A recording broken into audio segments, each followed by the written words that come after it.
अस्सलाम वालेकुम मेरे भाई दोस्तों, क्या हाल चाल।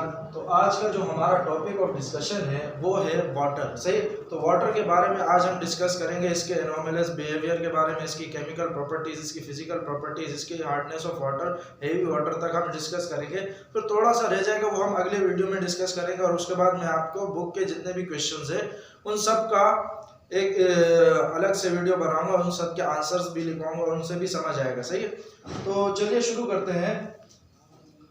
पहली वाटर जिसका हमारे पास फार्मूला होता है H2O, ये तो सभी जानते हैं, बच्चा बच्चा जानता है।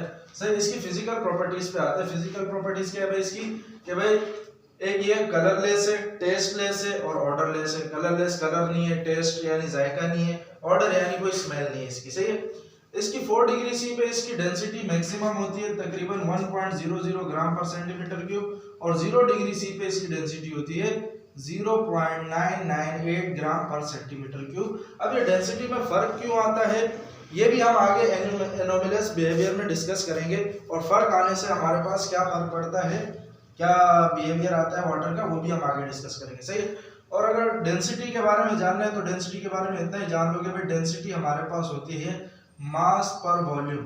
सही, मास पर वॉल्यूम यानी मास और वॉल्यूम का जब तुम रेशो निकालोगे तो उससे जो हमारे पास रेशो आता है उसको हम कहते हैं डेंसिटी। सही है, उससे इसका अगर मैं तुम लोगों को हल्का हल्का सा दूं, इससे हम ये करते हैं कि भाई अगर मैं आसान अल्फाज में कहूँ कि भाई कोई चीज़ कितनी भारी है। सही है, भारी से मुराद हमारी ये होती है कि भाई हम किसी चीज़ की डेंसिटी से उसका ये अंदाज़ा लगा सकते हैं क्या भाई क्या ये चीज़ पानी में डूब सकती है कि नहीं डूब सकती। सही, तो ये सारी बातें डेंसिटी के बारे में ज़्यादा तो हमारा ये टॉपिक है नहीं, बस सिर्फ इतना जान लो कि भाई डेंसिटी क्या होता है, मास और वॉल्यूम का रेशो। मास क्या है कि भाई उसका वजन कितना है उस चीज़ का, और उसने जगह कितनी घेरी हुई है, तो वो उसका डेंसिटी कहलाता है। सही, और डेंसिटी ये देखो जैसे कि फॉर्मूला इसका है मास अपॉन वॉल्यूम, तो ये वॉल्यूम के साथ इनवर्स रिलेशन है, मास के साथ डायरेक्ट रिलेशन है। जितना मास बढ़ेगा उतनी डेंसिटी बढ़ेगी, और जितना वॉल्यूम बढ़ेगा उतनी डेंसिटी कम होगी। सही है, ये सारी बात है। अच्छा भाई, फिर आ जाते हैं, अल्लाह आपका भला करे, कि भाई वाटर का फ्रीजिंग पॉइंट यानी जिस पे वाटर जम जाता है वो होता है 0 डिग्री सी, और वाटर का बॉइलिंग पॉइंट वो हमारे पास होता है 100 डिग्री सी। सही, तो ये तो फिजिकल प्रॉपर्टीज थी, मोटी मोटी सी बातें थी, इसमें ज्यादा तो कुछ समझने वाला नहीं है। असल जो हमारे पास मेन टॉपिक है वो है एनोमलस बिहेवियर ऑफ वाटर। सही, एनोमलस कहते हैं अनयूजुअल, अजीबोगरीब, यानी जो कि हमारे लॉज के खिलाफ जाए, वो बिहेवियर जो हमारे लॉज के खिलाफ जाए। जैसे कि वाटर का ऐसा क्या कौन सा बिहेवियर है जो कि लॉज के खिलाफ जाए, जैसे कि लॉ ऑफ कॉन्ट्रैक्शन होता है हमारे पास। लॉ ऑफ कॉन्ट्रैक्शन में ये है कि जब मैं टेम्परेचर को कम करूं, क्या करूं, टेम्परेचर को कम करूं, तो उस चीज को क्या हो जाना चाहिए, उसकी कॉन्ट्रैक्शन होनी चाहिए, उसको सिकुड़ना चाहिए। सही है, लेकिन वाटर ऐसा नहीं करता। वाटर करता है लेकिन 4 डिग्री सी तक करता है, 4 डिग्री सी तक वो कॉन्ट्रैक्ट होता रहता है, लेकिन 4 डिग्री सी से लेकर 0 डिग्री सी के दरमियान ये एक्सपेंड होना शुरू हो जाता है। सही, तो यही इसका अनयूजुअल बिहेवियर है। हालांकि 4 डिग्री सी से 0 डिग्री सी पे जा रहा है तो टेम्परेचर कम हो रहा है, और लॉ ऑफ कॉन्ट्रैक्शन हमें ये कहता है कि भाई जब टेम्परेचर कम हो तो उस बॉडी को कॉन्ट्रैक्ट होना चाहिए। सही है, लेकिन ये बजाय कॉन्ट्रैक्ट होने के 4 डिग्री सी से 0 डिग्री सी तक जाते हुए ये एक्सपेंड होता है वाटर। सही, और 0 से 4 पे आते हुए जब हम कोई चीज ठंडी हो, उसको जैसे मिसाल के तौर पर बर्फ को जब हम पिघलाते हैं तो वो पानी जब बनता है तो पानी फैल जाता है। तो इसमें 0 डिग्री सी से 4 डिग्री सी तक ऐसा नहीं होता, 0 से 4 तक ये कॉन्ट्रैक्ट होता है और 4 से 0 तक ये एक्सपेंड होता है। हालांकि 4 से 0 तक इसको कॉन्ट्रैक्ट होना चाहिए और 0 से 4 तक इसको एक्सपेंड होना चाहिए, लेकिन यहाँ पे ये कुछ अनयूजुअल बिहेवियर शो करता है, और जिसके हमें कुछ फवाइद भी होते हैं, जिसको अल्लाह ताला ने जब ये निज़ाम बनाया तो इसके कुछ फायदे भी होते हैं, या हम आगे जाकर डिस्कस करेंगे। तो इसमें यही है कि भाई water does not obey the law of expansion and contraction between 0 degree C to 4 degree C and shows anomalous और अनयूजुअल बिहेवियर। सही है, 0 डिग्री सी और से लेकर 4 डिग्री सी तक ये एक अनयूजुअल बिहेवियर शो करता है, इसी को बिहेवियर को हम एनोमलस बिहेवियर ऑफ वाटर कहते हैं। जैसे कि एक्सपेंशन में क्या बात आती है कि भाई the increase in volume of water as its temperature is lower. सही है, वाटर का वॉल्यूम बजाय कम होने के ये क्या हो जाता है, देखो कोई चीज अगर कॉन्ट्रैक्ट हो रही है, कॉन्ट्रैक्ट होने का मतलब सुखड़ना, और जितने सुखड़ेगी जितना कॉन्ट्रैक्ट होगी उतनी जगह कम घेरेगी, और जगह घेरने को हम कहते हैं वॉल्यूम, तो यानी उसका वॉल्यूम भी कम होना चाहिए। लेकिन यहाँ पे ऐसा नहीं होता। यहाँ पे जब हम टेम्परेचर को लोअर करते हैं 4 डिग्री सी से 0 डिग्री सी तक, तो इसका वॉल्यूम क्या होता है, बजाय कम होने के ये हमारे पास इंक्रीज होता है। इंक्रीज होने का मतलब क्या है, वॉल्यूम के इंक्रीज होने का मतलब कोई चीज फैल रही है, और फैलने को हम कहते हैं एक्सपेंशन, सही है। तो ये इसीलिए इसकी हेडिंग में है एक्सपेंशन, सही है। तो जब हम आपको अगर 4 डिग्री सी से 0 डिग्री सी पे जाते हैं तो इसका वॉल्यूम इंक्रीज हो जाता है बजाय डिक्रीज होने के। इसी को हम कहते हैं एनोमेलस एक्सपेंशन ऑफ वाटर, कि भाई ये अजीबोगरीब एक्सपेंशन है। और जब हम 4 डिग्री सी 0 से 4 पे जाते हैं तो इसको एक्सपेंड होना चाहिए, फैलना चाहिए, बजाय इसके कि ये कॉन्ट्रैक्ट हो, सही। लेकिन यहाँ पे ऐसा नहीं होता। यहाँ पे क्या होता है, decrease in volume. Decrease in volume यानी सिकुड़ना, और सिकुड़ने का मतलब ये है कि भाई वॉल्यूम कम घेरेगा, सही है। तो इसी को कहते हैं कि भाई डिक्रीज इन वॉल्यूम, जगह कम घेरेगा तो वॉल्यूम कम होगा उसका, सही है। तो जब 0 डिग्री सी से 4 डिग्री सी पे जाते हैं, यानी उसको जब हम गर्म करते हैं तो इसका वॉल्यूम क्या हो जाता है, डिक्रीज हो जाता है, कम हो जाता है, सही है। और इसी को हम कहते हैं एनोमेलस कॉन्ट्रैक्शन ऑफ वाटर। इसमें ज्यादा कोई खास बात है नहीं कि भाई 4 से 0 पे जाए तो ये एक्सपेंड होता है, और 0 से 4 पे जाए तो ये कॉन्ट्रैक्ट होता है, सही है। तो उल्टा चल रहा है ये। अच्छा, हालांकि 4 से 0 आने पे इसको कॉन्ट्रैक्ट होना चाहिए था, और 0 से 4 पे जाने पे इसको एक्सपेंड होना चाहिए था। अब इस चीज का एक रीजन भी है। रीजन क्या है कि भाई ये इसमें रीजन ये है कि भाई the reason for this is that water is a polar molecule. Water क्या है भाई, एक पोलर मॉलिक्यूल है। जैसे वाटर का फॉर्मूला हमारे पास H2O है, इसमें एक O होता है, एक H होता है, और यहाँ पे भी एक H होता है, सही है। ऑक्सीजन के साथ ऑक्सीजन डबल बॉन्ड, 2 बॉन्ड बनाने की सलाहियत रखता है, तो एक H के साथ बना होता है, एक H के साथ बना होता है। तो इलेक्ट्रोनेगेटिविटी के डिफरेंस की वजह से ऑक्सीजन पे नेगेटिव चार्ज आ जाता है, और हाइड्रोजन दोनों पे पॉजिटिव, पार्शियल नेगेटिव, आधा पॉजिटिव आधा नेगेटिव, इसको हम कह सकते हैं। इसकी मजीद डिटेल डिस्कशन कोवेलेंट बॉन्डिंग में होती है हमारे पास। अच्छा, तो पोलर मॉलिक्यूल और ग्रेटर पोलैरिटी होने की वजह से इसके जितने भी मॉलिक्यूल है, वाटर के जितने भी मॉलिक्यूल हैं, वो हाइड्रोजन बॉन्डिंग के थ्रू आपस में एसोसिएट हुए होते हैं, आपस में जुड़े हुए होते हैं। अब हाइड्रोजन बॉन्ड क्या है कि भाई ये वो इलेक्ट्रोस्टैटिक फोर्स ऑफ अट्रैक्शन है बिटवीन वाटर मॉलिक्यूल। जैसे इसका मैं अगर आप लोगों को यहाँ पर थोड़ा सा इसको वाज़ेह करके दिखाऊं तो ये कुछ इस तरीके से कि भाई मिसाल के तौर पर हमारे पास होता ये है कि हमारे पास अमूमन आयनिक बॉन्ड में प्लस या माइनस चार्ज आता है, क्योंकि या तो इलेक्ट्रॉन लॉस हुआ होता है या गेन हुआ होता है। कोवेलेंट बॉन्ड में हमारे पास कब आता है प्लस या माइनस चार्ज? कोवेलेंट बॉन्ड में प्लस माइनस नहीं आता, पार्शियल प्लस पार्शियल माइनस, सही है। पार्शियल प्लस या पार्शियल माइनस आने का मतलब ये होता है कि यार हमारे पास जब H2O का मॉलिक्यूल बनता है तो उसमें होता क्या है कि भाई ऑक्सीजन के वैलेंस शेल में 2 इलेक्ट्रॉन होते हैं, तो एक इलेक्ट्रॉन को वो हाइड्रोजन के साथ शेयर करता है, एक इलेक्ट्रॉन को यहाँ पे भी हाइड्रोजन के साथ शेयर करता है। तो ये जब शेयर हो जाता है तो इस शेयर हुए हुए इलेक्ट्रॉन को हम कहते हैं कि भाई ये हमारे पास है shared pair of electron, shared pair of electron, सही।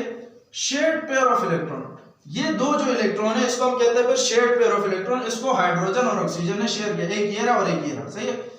अब इस हर एटम की, हर एलिमेंट की एक सलाहियत होती है जो कि इस शेयर्ड पेयर ऑफ इलेक्ट्रॉन की, शेयर्ड पेयर ऑफ इलेक्ट्रॉन को अपनी तरफ खींचने की, सही है। उसी सलाहियत को हम कहते हैं इलेक्ट्रोनेगेटिविटी। ये मेरे ख्याल से मैंने समझाया हुआ भी है, अगर नहीं समझाया तो यहाँ पे देख लो, सही।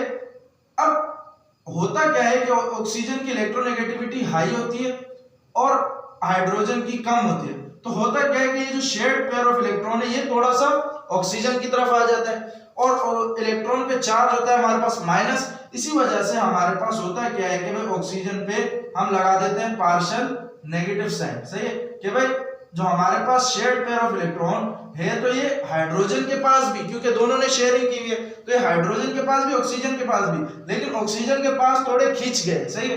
तो इसी वजह से हम कहते हैं कि भाई ये थोड़े से ऑक्सीजन के करीब आ गए हैं, इसीलिए ऑक्सीजन पे थोड़ा थोड़ा यानी आधा नेगेटिव चार्ज आ गया। आधा नेगेटिव चार्ज आने से बता दिया कि भाई थोड़े से इसके करीब आ गए, और इससे थोड़े से दूर चले गए, तो इसी वजह से हम इसको कहते हैं इस पे पार्शियल पॉजिटिव चार्ज आती है। इसमें आयनिक बॉन्ड में यही होता है ना कि जो इलेक्ट्रॉन देता है उस पर पॉजिटिव चार्ज आता है, जो इलेक्ट्रॉन लेता है उस पर नेगेटिव चार्ज आता है। तो यहाँ पे हाइड्रोजन ने अपने शेयर्ड पेयर ऑफ इलेक्ट्रॉन को गंवाया और ऑक्सीजन ने इसको लिया है, सही। इस वजह से इस पे पार्शियल पॉजिटिव या फिर पार्शियल नेगेटिव चार्ज आता है, सही।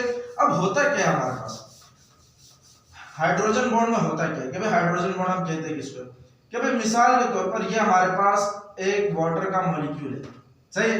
इस पे partial positive, partial positive, partial negative, सही। यहां हमारे पास एक दूसरा वाटर का मॉलिक्यूल है HOH, इस पे partial positive, partial positive, partial negative. अब देखो पॉजिटिव और नेगेटिव आपस में एक दूसरे को अट्रैक्ट करते हैं, तो यहां पर हाइड्रोजन जिस पे पॉजिटिव चार्ज है और यहां पर ऑक्सीजन जिस पे नेगेटिव चार्ज है, तो इन दोनों के दरमियान में एक अट्रैक्शन पैदा होती है, सही। और चार्जेस के थ्रू जो अट्रैक्शन पैदा होती है उसी अट्रैक्शन को हम कहते हैं इलेक्ट्रोस्टैटिक अट्रैक्शन, सही। स्टैटिक अट्रैक्शन, सही। चार्जेस की वजह से जो हमारे पास अल्लाह आपका भला करे अट्रैक्शन प्रोड्यूस होती है किसी भी दो मॉलिक्यूल के दरमियान, किसी भी दो एटम के दरमियान, उसको हम कहते हैं इलेक्ट्रोस्टैटिक अट्रैक्शन, सही। तो ये देखो चार्जेस की वजह से यहाँ हाइड्रोजन वाटर के एक मॉलिक्यूल के हाइड्रोजन और वाटर के दूसरे मॉलिक्यूल के ऑक्सीजन के दरमियान में एक अट्रैक्शन पैदा हो गई, सही।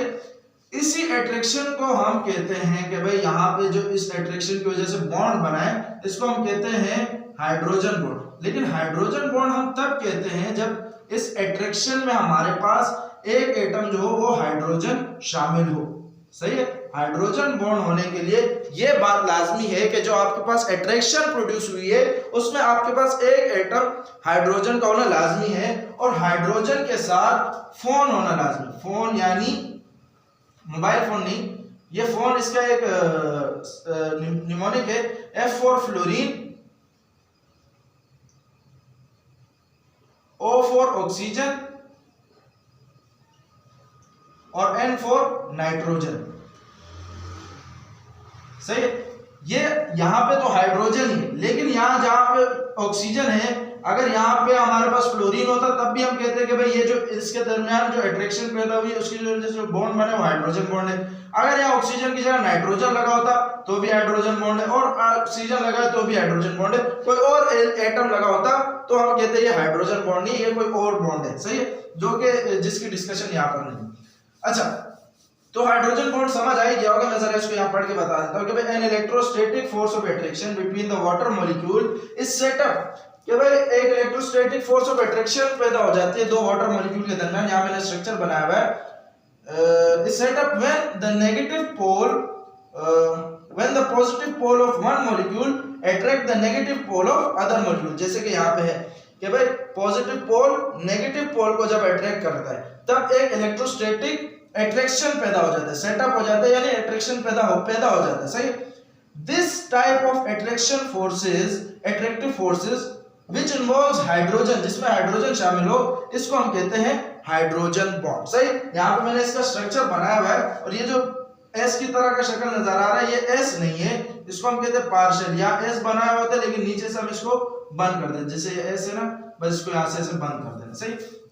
अच्छा, अब ये वजह क्यों बनी इसकी, तो जैसे देखो वाटर के मॉलिक्यूल्स कुछ इस तरीके से होते हैं, सही है, हर एक दूसरे से अट्रैक्ट हुआ होता है, लेकिन जब ये सीन आता है तो कुछ इस तरीके से अल्लाह आपका भला करे बॉन्डिंग होती है और एक टेट्राहेड्रल स्ट्रक्चर प्रोड्यूस हो जाता है। टेट्राहेड्रल,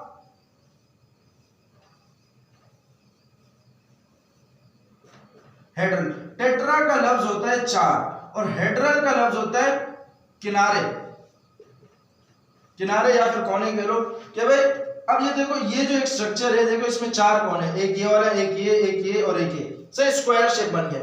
तो ऐसे टेट्राहेड्रल स्ट्रक्चर बन जाता है और ये देखो ये बीच में स्पेस आ जाती है, सही। इसी स्पेस की वजह से ये फिर क्या हो जाते हैं, एक्सपेंड हो जाते हैं, बजाय कॉन्ट्रैक्ट होने के क्या हो जाते हैं, एक्सपेंड हो जाते हैं, सही। जब हम किसी भी चीज का टेम्परेचर लो करते हैं, जब हम किसी भी चीज का टेम्परेचर लो करते हैं तो उसमें होता क्या है कि मॉलिक्यूल्स आपस में एक दूसरे के करीब आने लगते हैं। जैसे देखो अगर मैं मिसाल के तौर पर, हमें पता है भाई लिक्विड में होता क्या है कि मॉलिक्यूल एक दूसरे से दूर दूर होते हैं, कुछ फासले पे होते हैं। लेकिन जब उसका टेम्परेचर क्या कर दिया जाता है, ठंडा कर दिया जाता है। जब उसको ठंडा कर दिया जाता है तो लिक्विड एक सॉलिड की शक्ल इख्तियार कर लेता है। तो ठंडा करने का मतलब क्या होता है कि भाई टेम्परेचर को लो कर देना, सही। और सॉलिड में हमें पता है कि मॉलिक्यूल्स क्लोजली पैक्ड हुए होते हैं, आपस में एक दूसरे से क्लोजली पैक्ड हुए होते हैं, सही। तो इसमें भी कुछ ऐसे होता है कि भाई जब टेम्परेचर लो करते हैं तो ये मॉलिक्यूल्स आपस में एक दूसरे के करीब जाते हैं और एक दूसरे के करीब जाने के बाद इस तरीके से जुड़ जाते हैं। कुछ इस तरीके से जब जुड़ते हैं तो इसमें बीच में फासले रह जाते हैं, सही। यहाँ पे हमने यही देखा है कि भाई जब हम टेम्परेचर को लो करते हैं तो ये बजाय एक्सपेंड होने के ये बजाय कॉन्ट्रैक्ट होता है, सही। कॉन्ट्रैक्ट क्यों होता है, क्योंकि इसमें ये स्पेसेस आ जाते हैं, सही।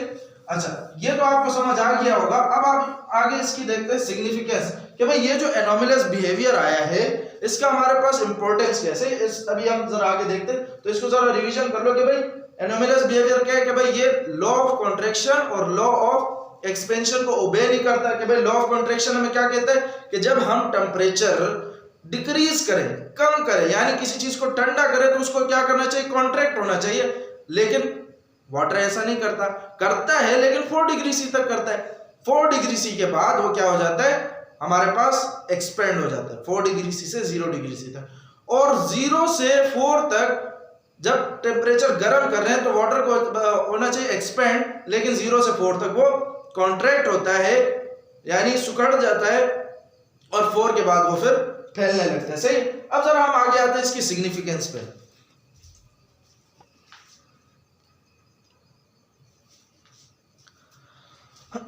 अच्छा भाई, तो इसके सिग्निफिकेंस में हम कुछ इस तरीके की बात करते हैं कि भाई इसी एनोमलस बिहेवियर की वजह से जब कोई बहुत ही ठंडा इलाका हो, सही, जहां पे टेम्परेचर माइनस में जा रहा हो, तो उसमें आपने देखा होगा कि भाई पानी के ऊपर की लेयर जो कि आइस बन चुकी होती है, लेकिन उस आइस के नीचे, उस बर्फ के नीचे सारा का सारा पानी लिक्विड शक्ल में होता है। ऊपर की लेयर जो होती है वो सॉलिड शक्ल में होती है, लेकिन नीचे की लेयर सारा का सारा लिक्विड शक्ल में होता है। ये किस वजह से, सिर्फ इस एनोमलस बिहेवियर की वजह से।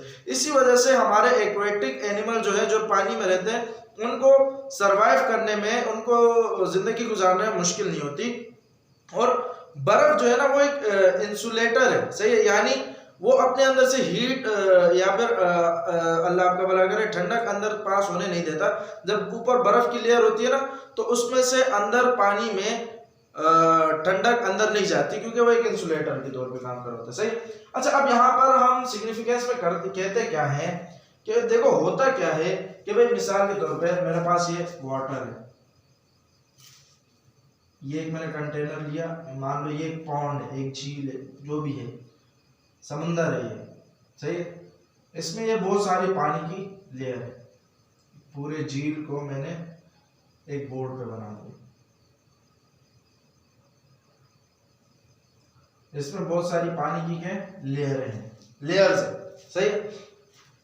अच्छा, इसमें होता क्या है कि जब ठंडा मौसम आता है, सर्दी का मौसम आता है, तो होता ये है कि भाई सर्दी का मौसम जब आएगा तो जब टेम्परेचर लो होगा तो सबसे पहले इस ऊपर वाली लेयर को इफेक्ट करेगा, ऊपर वाली लेयर को इफेक्ट करेगा। अच्छा, इससे पहले आप एक बात याद रखो कि भाई डेंसिटी के बारे में ये है कि भाई पानी की डेंसिटी एक खास डेंसिटी होती है, और जिसकी डेंसिटी पानी से कम हो वो पानी के ऊपर तैरता रहता है, लेकिन जिसकी डेंसिटी पानी से ज्यादा वो पानी के अंदर डूब जाता है, सही। और इन डेंसिटीज को ध्यान में रखते हैं हम इस टॉपिक को समझेंगे कि भाई जब ठंडक आती है तो टेम्परेचर जो है वो सबसे पहले ऊपर वाले लेयर को इफेक्ट करता है।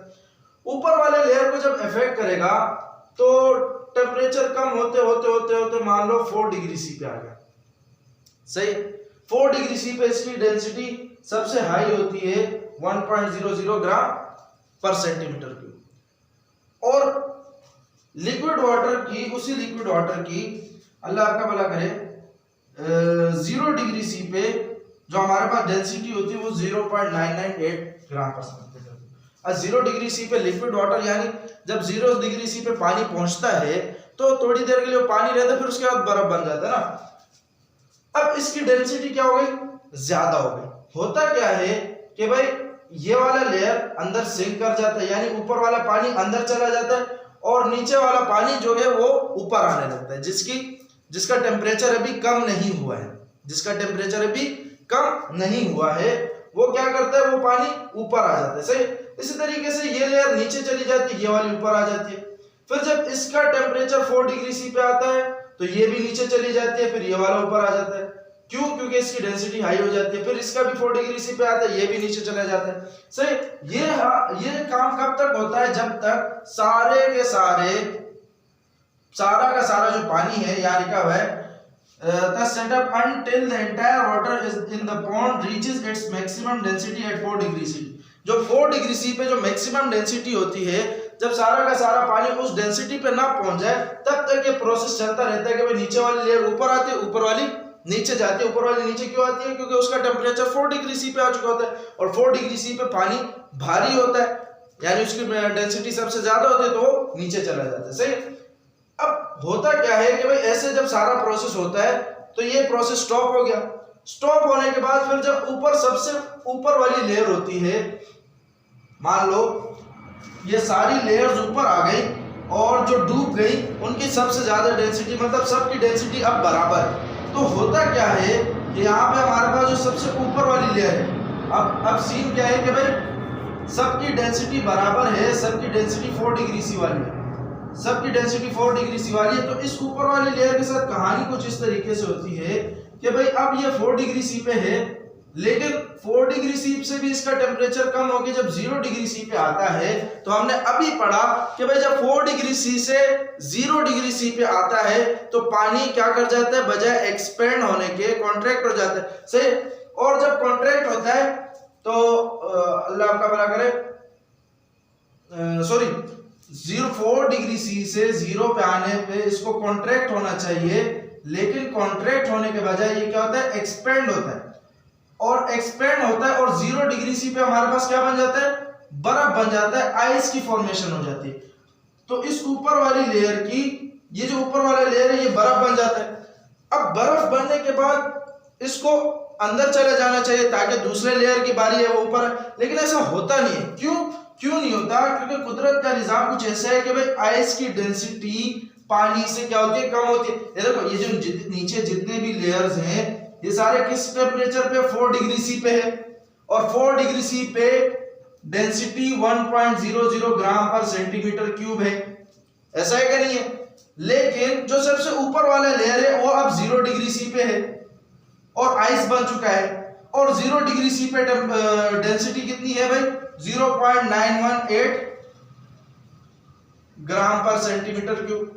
और अभी मैंने तुम लोगों को बोला कि भाई पानी उस चीज को कभी नहीं डुबोएगा जिसकी डेंसिटी उससे कम हो, तो ये पानी इस बर्फ को कभी नहीं डुबोएगा। क्यों? क्योंकि इसकी डेंसिटी, इस बर्फ की डेंसिटी इससे कम होती है। यही वजह है कि ऊपर जो है वो बर्फ की लेयर बन जाती है और नीचे जो है हमारे पास सारा का सारा पानी रहता है, बजाय ये बर्फ बनने के। सही, और इससे ये पानी जमता भी नहीं है, जिसकी वजह से हमारे एक्वेटिक एनिमल्स को जिंदगी गुजारने में आसानी होती है। सही, आपने अगर कभी फ्रिज में भी गौर किया हो, फ्रिज में जब हम बर्फ बनाते हैं तो बर्तन में होता क्या है कि भाई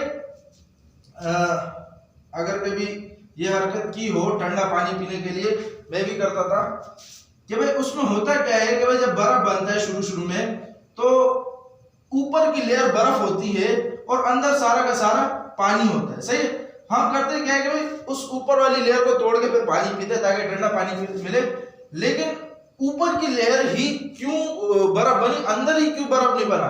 तो होता क्या है कि भाई यही सारा प्रोसेस होता है कि भाई पहले तो सारा का सारा 4 डिग्री सी पे रीच कर जाता है। जब सारे लेयर 4 डिग्री सी पे रीच कर जाते हैं तो फिर ऊपर वाली लेयर जो है वो बर्फ बन जाती है। सही, और फ्रिज में होता ये है कि उसको मजीद ठंडक मिलती रहती है ऊपर नीचे सब जगह से, इसी वजह से बाद में वो सारा पानी बर्फ की शक्ल में तब्दील हो जाता है। सही, अच्छा भाई यहाँ पे हमारे पास ये सिग्निफिकेंस ऑफ वाटर खत्म हो गया, एनोमलस बिहेवियर, और एनोमलस बिहेवियर का कंप्लीट टॉपिक हो गया। अब हम आते हैं केमिकल प्रॉपर्टीज ऑफ वाटर पे।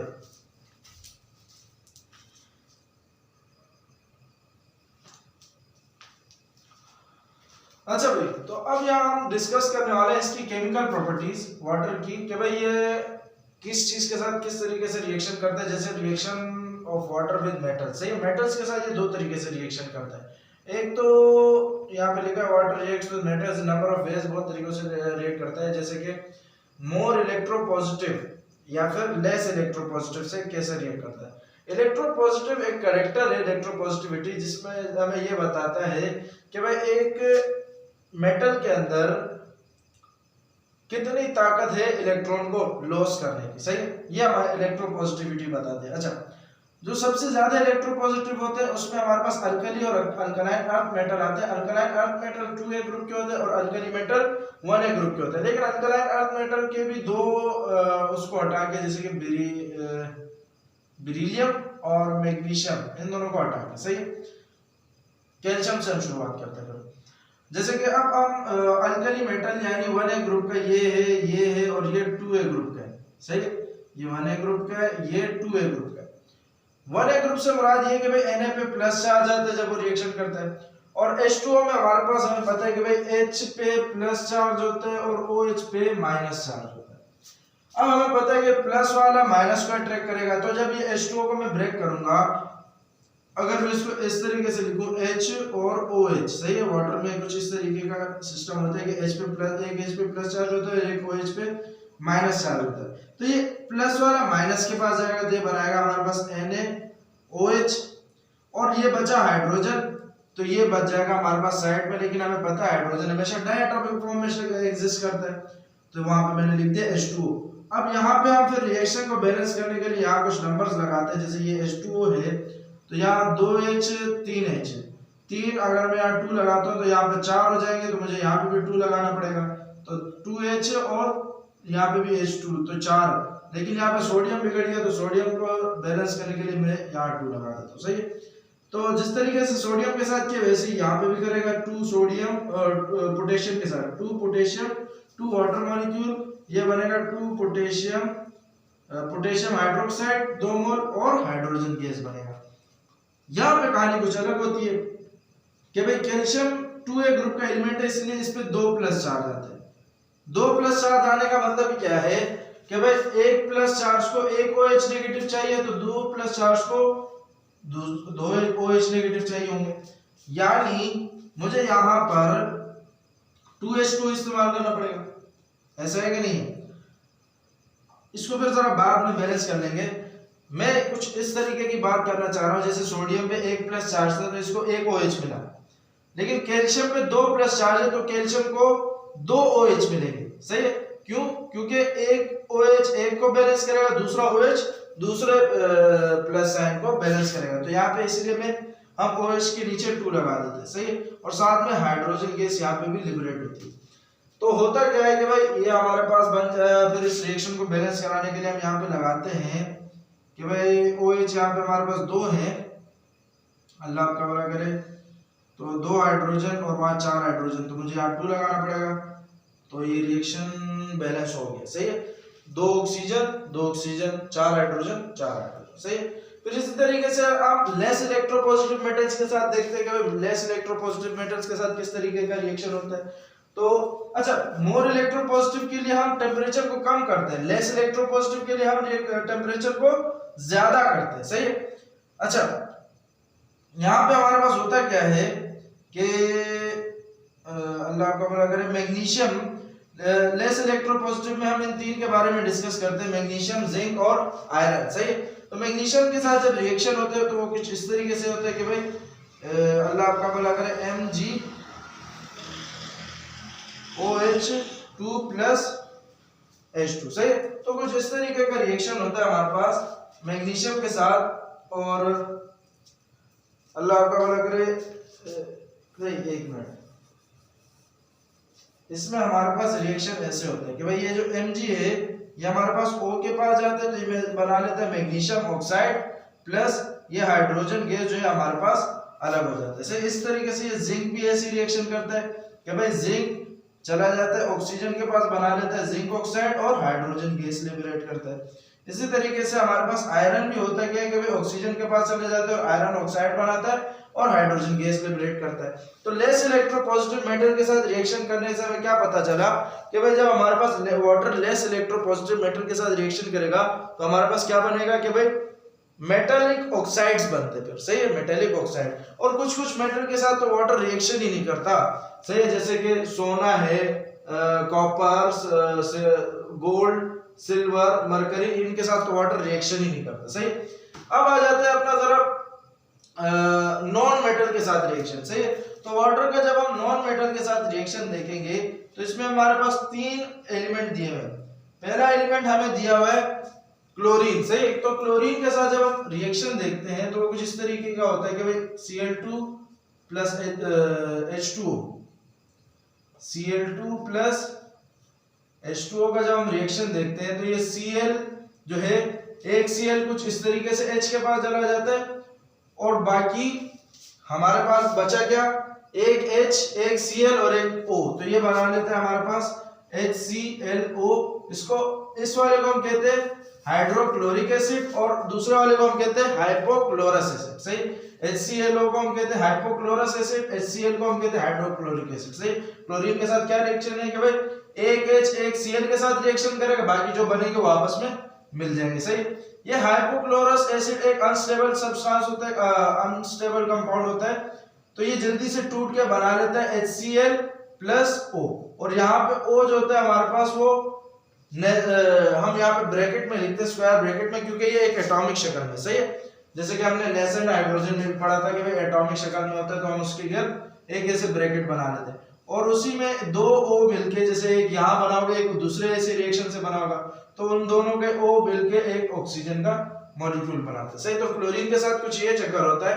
तो उसके बाद हम देखते हैं कार्बन के साथ वाटर का क्या चक्कर है। सही। कि भाई जब वाटर कार्बन के साथ रिएक्शन करेगा तो हमारे पास कहानी कुछ इस तरीके से होगी कि जो हमने हाइड्रोजन के पोर्शन में भी देखा था कि भाई जब हम अगर आपको याद हो स्टीम कोक प्रोसेस में जब हम गर्म किए हुए कार्बन से पानी को पास करते, स्टीम को पास करते, तो हमारे पास एक मिक्सचर बनता है 2 गैस का, एक होता है CO, एक होता है H2, और इन दोनों गैसेस के मिक्सचर को हम कहते हैं वाटर गैस। सही। याद होगा आपको इंडस्ट्रियल प्रिपरेशन में पढ़ाया था, हाइड्रोजन की इंडस्ट्रियल प्रिपरेशन में, कि भाई उसमें जब हम देखते हैं कि कार्बन जब वाटर के साथ रिएक्शन करता है तो क्या बनाता है, कार्बन मोनोऑक्साइड और हाइड्रोजन गैस, इन दोनों का मिक्सचर जो कि हमारे पास कहलाता है वाटर गैस। सही। फिर इसके बाद हम देखते हैं सिलिकॉन के साथ। सिलिकॉन के साथ किस तरीके का रिएक्शन होता है कि भाई Si प्लस H2O, ये हमारे पास बनता है कि भाई SiO2। पहले तो ये हमारे पास बना लेता है SiO2। SiO2 हमारे पास क्या होता है भाई, सिलिका होता है, जिसको हम आमतौर पे सैंड भी कहते हैं, और साथ में वाटर हमारे पास रिलीज हो जाता है। सही। वाटर बोलो, हाइड्रोजन गैस हमारे पास रिलीज हो जाता है। सही। एक तो हमारे पास SiO2 बनता है और दूसरा हमारे पास हाइड्रोजन गैस रिलीज होता है। इस रिएक्शन को बैलेंस कर लेते हैं कि ऑक्सीजन 2 है तो मुझे यहाँ 2 लगाना पड़ेगा, यहाँ हाइड्रोजन 4 हो गए तो यहाँ हाइड्रोजन 4 करने पड़ेंगे। सही। अगला जो हमने रिएक्शन देखना है वो देखना है कैल्शियम ऑक्साइड के साथ। कैल्शियम ऑक्साइड को हम क्विक लाइम भी कहते हैं। तो जब हम कैल्शियम ऑक्साइड के साथ वाटर का रिएक्शन करवाते हैं तो वो रिएक्शन कुछ इस तरीके से होता है कि भाई ये हमारे पास बनता है कैल्शियम OH2। सही है। जिसको हम कहते हैं कैल्शियम हाइड्रोक्साइड, जैसे कि यहाँ पे हमारे पास रिएक्शन होगा। सही। तो खाली कैल्शियम को जब हम रिएक्शन करवाते हो वाटर के साथ तो H2 गैस भी लिबरेट होती है, लेकिन कैल्शियम ऑक्साइड को जब तुम कराओगे वाटर के साथ तो हमारे पास प्रोड्यूस होता है कैल्शियम हाइड्रोक्साइड। ये कैल्शियम ऑक्साइड को हम क्विक लाइम एक दूसरा नाम देते हैं, और यहाँ पे कैल्शियम हाइड्रोक्साइड का दूसरा नाम होता है हमारे पास स्लेट लाइम। सही है। Slate lime. फिर अगला जो रिएक्शन देखना है वो देखना है भाई N2O के साथ नाइट्रस ऑक्साइड के साथ। सही है। नाइट्रस ऑक्साइड के साथ जब रिएक्शन देखते हैं हम तो इसमें बुक में कुछ लिखा हुआ नहीं है इस तरीके से खास इसके बारे में, बस इतना लिखा हुआ है कि भाई जब ये दोनों आपस में रिएक्शन करते हैं तो ये डिसॉल्व हो जाते हैं एक दूसरे में और एक न्यूट्रल सॉल्यूशन बना लेते हैं। Dissolve to form a neutral solution. Neutral solution क्या होता है भाई कि जिसपे कोई चार्ज ना हो, ना प्लस हो ना माइनस हो, एक न्यूट्रल सॉल्यूशन बन जाता है हमारे पास। सही। तो ये थी हमारे पास केमिकल प्रॉपर्टीज वाटर की। अब जरा आगे बढ़ते हैं, अगला टॉपिक हमारा वाटर ऑफ क्रिस्टलाइजेशन। अच्छा भाई, तो ये आज की वीडियो का हमारा लास्ट टॉपिक है। बाकी टॉपिक अगली वीडियो में डिस्कस करेंगे इंशाल्लाह। ये टॉपिक जो इसका नाम है water of crystallization. Water of crystallization उसको कहते हैं कि भाई जो सॉल्ट होता है हमारे पास, सही है, अमूमन सॉल्ट होता है और उसके क्रिस्टल्स होते हैं, उसमें हमारे पास कुछ वाटर के मॉलिक्यूल्स उससे लूजली बाउंड हुए होते हैं, सही, कुछ वाटर के मॉलिक्यूल्स उसके साथ चिपके हुए होते हैं, लेकिन स्ट्रांगली नहीं बल्कि लूजली बाउंड हुए होते हैं, सही। उन वाटर मॉलिक्यूल्स को हम कहते हैं वाटर ऑफ क्रिस्टलाइजेशन। क्या है भाई कि भाई हमारे पास सॉल्ट है, उसका क्रिस्टल है, उससे कुछ वाटर के मॉलिक्यूल्स चिपके हुए होते हैं, सही, और वो जो चिपके हुए वाटर के मॉलिक्यूल्स होते हैं उसी को हम कहते हैं वाटर ऑफ क्रिस्टलाइजेशन, सही कि भाई the molecules of water are loosely bounded to the crystal of salt, सही है, these water molecules are known as water of crystallization, सही। उसके बाद हमारे पास एक हेडिंग है इसी में हाइड्रेट। हाइड्रेट किसको कहते हैं कि भाई वो सॉल्ट जिसमें वाटर ऑफ क्रिस्टलाइजेशन मौजूद हो उसको हम कहते हैं हाइड्रेट, सही। वो सॉल्ट जिसमें वाटर ऑफ क्रिस्टलाइजेशन मौजूद हो वो हमारे पास हाइड्रेट कहलाते हैं, सही। सॉल्ट अगर अकेला है तो वो हाइड्रेट नहीं कहलाएगा, अगर उसके साथ वाटर के मॉलिक्यूल लगे हुए हैं तो वो हाइड्रेट कहलाएगा, सही, क्योंकि हाइड्रेट का मतलब ही होता है हमारे पास, हाइड्रा का वर्ड होता है वाटर से निकला होता है, सही, हाइड्रा, सही। The salts containing water molecules as water of crystallization are generally known as hydrate, सही। जैसे इसके एग्जांपल में है एक सॉल्ट है हमारे पास कॉपर सल्फेट, इसके साथ H2O लगे हुए 5, फेरस सल्फेट इसके साथ 7H2O लगे, सोडियम कार्बोनेट इसके साथ 10H2O लगे, एल्युमिनियम क्लोराइड इसके साथ 6H2O लगे, ऐसे बहुत सारे एग्जांपल होते हैं हमारे पास सॉल्ट के, सही है। तो आज के लेक्चर को यहाँ तक एंड करते हैं और फिर बाकी का जो रह गया वो इंशाल्लाह अगले लेक्चर में डिस्कस करेंगे, क्योंकि थोड़ा सा थक भी गए हैं और देर भी बहुत हो गई, सही। तो इसकी तैयारी करें और केमिकल रिएक्शन जो है ना इनको याद करें, सही है, क्योंकि इसके जब ये मैं सवाल कराऊंगा ना कि ये किस तरीके से आ सकते हैं पेपर में, इस दफा हो सकता है आ भी जाए, सही। तो केमिकल रिएक्शन याद करें, इसमें इतना कोई मुश्किल काम नहीं है। 5 रिएक्शन को भी अगर बंदा एक दिन में याद करे तो आसानी से सारे रिएक्शन याद हो जाएंगे, और अगर कोई सी रिएक्शन में मसला भी आ रहा है तो मुझे बताओ तो मैं उसको दोबारा से आसानी से करा दूंगा। वैसे सारे रिएक्शन तो मैंने समझा दिए, सही, इतने मुश्किल कोई रिएक्शन उसमें मुझे भी दिखा भी नहीं, सही। तो तब तक के लिए अपना ख्याल रखें और पढ़ते रहें, तैयारी करते रहें। अल्लाह हाफिज़।